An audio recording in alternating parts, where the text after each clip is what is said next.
সাধারণকালের ১৭তম সপ্তাহ সোমবার। প্রথম পাঠ প্রবক্তা জেরেমিয়ার গ্রন্থ ২ অধ্যায়, পদ সংখ্যা ১ থেকে ৩, ৭ থেকে ৮ এবং ১২ থেকে ১৩। একদিন আমার প্রতি উচ্চারিত হল ভগবানের এই বাণী, তুমি যাও, জেরুজালেমকে শুনিয়ে এই কথা ঘোষণা করে এসো। স্বয়ং ভগবান এই কথা বলছেন। আমার এখনো মনে আছে আমার প্রতি তোমার যৌবনকালের সেই একান্ত অনুরাগের কথা, নববধূ সুলভ সেই ভালোবাসার কথা। কেমন করে তুমি তখন আমার পিছনে পিছনে এসেছিলে, মরুভূমির মাঝখান দিয়ে, এমন দেশেরই মাঝখান দিয়ে যেখানের মাটিতে বোনা হয় না বীজ। সেদিন ইসরায়েল ছিল ভগবানের জন্যে স্বতন্ত্র করে রাখা সম্পদের মতো, ছিল তার ফসলের প্রথম অংশেরই মতো। তার কোনো কিছু মুখে দিত যারা, অপরাধী বলে গণ্য হতো তারা, তাদের ওপর নেমে আসত ঘোর অমঙ্গল। এ কথা শোনাচ্ছেন স্বয়ং ভগবান। আমি তো শেষে তোমাদের নিয়ে এলাম এক ফলবান দেশে, যাতে তোমরা সেখানকার ফলমূল, সেখানকার যা কিছু ভালো সবই ভোগ করতে পারো। এদিকে তোমরা কিন্তু সেখানে আসার পর কলুষিত করলে আমার সেই দেশ, আমার আপন দেশকে করে তুললে একটা জঘন্যতম দেশ। তখন তো যাজকেরা এই প্রশ্ন একবারও তুলল না, কোথায় ভগবান? ঐশ্য শিক্ষাবাণী রক্ষা করার দায়িত্ব ছিল যাদের হাতে, তারাই কিনা জানল না আমায়। যত গণপালক আমার বিরুদ্ধে উঠে দাঁড়ালো সেদিন, প্রবক্তারা বায়ালের নামে তাদের যত বাণী শোনাতে লাগলো। তারা এমন সব দেবতারই হলো অনুগামী, যারা কোনো কাজেই আসে না। হে আকাশ, অমন কাণ্ড দেখে তুমি বরং ভয় বিস্ময় বিহ্বল হও, ঘৃণায় শিউরে ওঠো, একেবারে স্তম্ভিতই হও।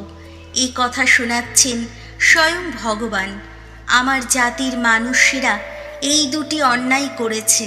তারা আমাকে জীবনময় জলের উৎস, এই আমাকেই পরিত্যাগ করেছে, আর পাথর কেটে কেটে নিজেদের জন্যে তারা তৈরি করেছে যত কুয়ো, এমনই যত ফাটল ধরা কুয়ো যা জল ধরে রাখতেই পারে না।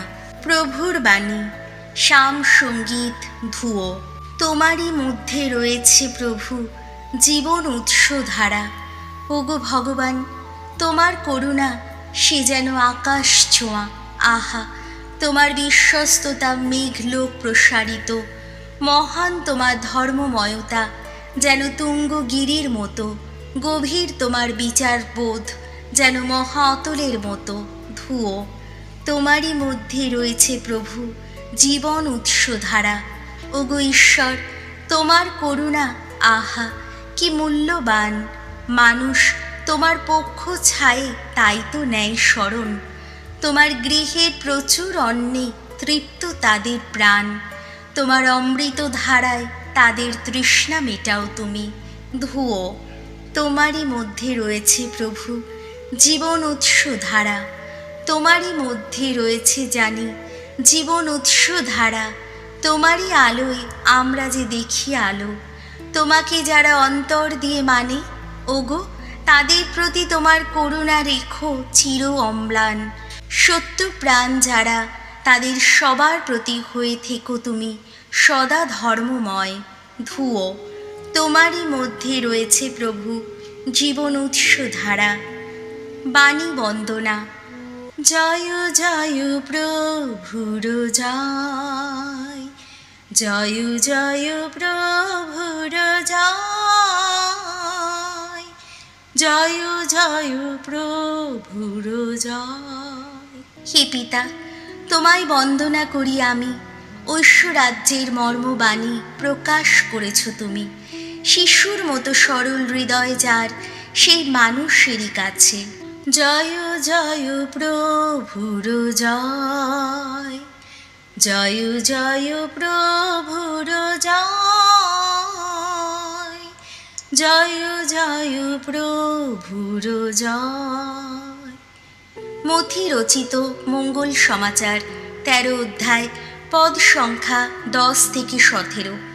একদিন শিষ্যেরা যিশুর কাছে এসে জিজ্ঞেস করলেন, লোকদের আপনি কেন উপমা কাহিনীর মধ্য দিয়েই উপদেশ দিয়ে থাকেন? উত্তরে তিনি বললেন, তার কারণ স্বর্গরাজ্যের রহস্যময় সত্যের জ্ঞান তোমাদের দেওয়া হয়েছে, কিন্তু ওদের তো দেওয়া হয়নি। আসলে যার কিছু আছে তাকে আরও বেশি দেওয়া হবে, তার সম্পদ উপচেই পড়বে। আর যার কিছুই নেই, তার যেটুকু আছে তাও তার কাছ থেকে কেড়ে নেওয়াই হবে। সেই জন্যেই আমি উপমা কাহিনীর মধ্য দিয়ে লোকদের উপদেশ দিয়ে থাকি। ওরা তো দেখেও দেখতে পায় না, শুনেও শুনতে পায় না, আর বুঝতেও পারে না। আর তাই ওদের মধ্যে সত্য হয়ে উঠছে ঈশাইয়ার এই ভবিষ্যৎবাণী। তোমরা কান পেতে শুনেও বুঝবে না, তাকিয়ে দেখেও দেখতে পাবে না, কারণ এই জাতির মানুষেরা অন্তরে স্থূল হয়ে গেছে, কানে খাটো হয়ে গেছে, চোখ বন্ধ করেই বসে আছে তারা। পাছে চোখে তারা কিছু দেখতে পায়, কানে কিছু শুনতে পায়, অন্তরে কিছু বুঝতে পারে। পাছে তারা তাদের মন ফেরায়, তাহলে আমি তাদের তো সারিয়েই তুলতাম। কিন্তু ধন্য তোমাদের চোখ, কারণ তা দেখতে পায়, ধন্য তোমাদের কান, কারণ তা শুনতে পায়। আমি তোমাদের সত্যি বলছি, তোমরা এখন যা দেখছো, অনেক প্রবক্তা, অনেক ধর্মাত্মা মানুষই তা দেখবার জন্য ব্যাকুল হয়েছিলেন, কিন্তু দেখতে পাননি। তোমরা এখন যা শুনছ তা শুনবার জন্যে তারা ব্যাকুল হয়েছিলেন, কিন্তু শুনতে পাননি। প্রভু যিশুর মঙ্গল সমাচার।